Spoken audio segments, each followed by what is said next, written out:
Welcome back to the John Fredericks Radio Show. This is Mike Rubino, guest hosting for your Godzilla of the Truth, the Oracle of Deplorables. But first, I want to go to Daniel Mizrahi. Thank you so much for joining me, Daniel.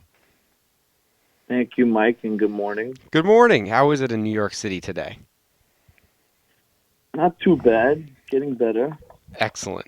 Well, for our listeners, Daniel is a foreign policy expert, first-time guest here, and I think he's going to be shedding lights on exactly what's going on in Israel, specifically the annexation of the occupied West Bank territories, which has been postponed. And, Daniel, I think it's important, if you don't mind me just for a second, I want to explain to our listeners exactly what was the birthplace of Israel in a nutshell. So I'll promise I'll do this in 30 or 40 seconds. But Britain took control of an area known as Palestine after the Ottoman Empire was defeated in World War I, right? That land was inhabited by a Jewish minority and an Arab majority. The international community then gave Britain the task of creating a national home in Palestine for Jewish people. And the State of Israel was formed in 1948 after all the horrors and atrocities of World War II. While the Jewish people viewed the land as their ancestral home, Palestinian Arabs also claimed the land and opposed the move. This opposition continues today, and the violence and struggle over the control of the land between the two parties has dominated the region ever since. It's been a powder keg since that day. So Daniel, what is happening there now? Mike, 2 days ago, Prime Minister Benjamin Netanyahu called on the Palestinian Authority to enter negotiations based on President Donald Trump's peace plan.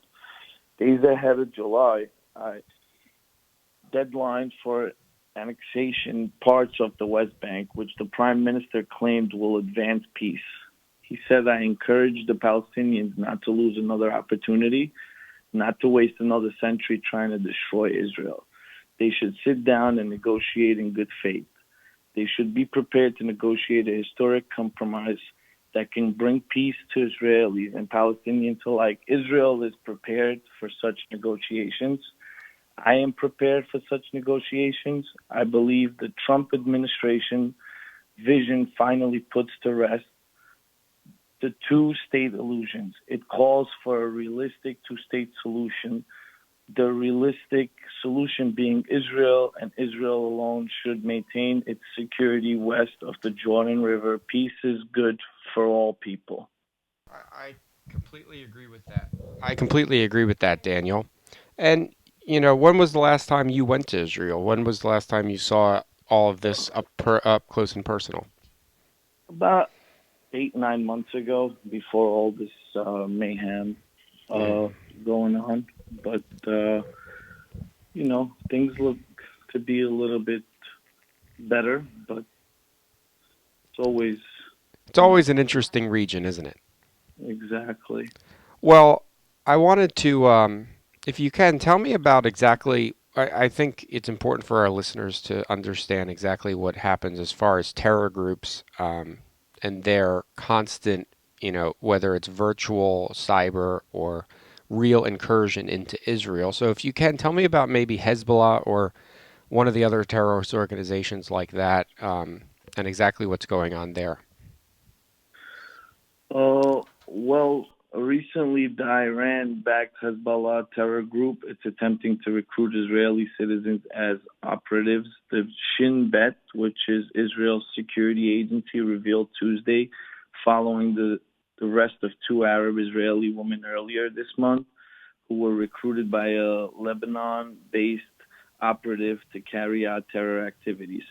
The Shin Bet said it would continue to work tirelessly to monitor it for any espionage or terror activities by Hezbollah.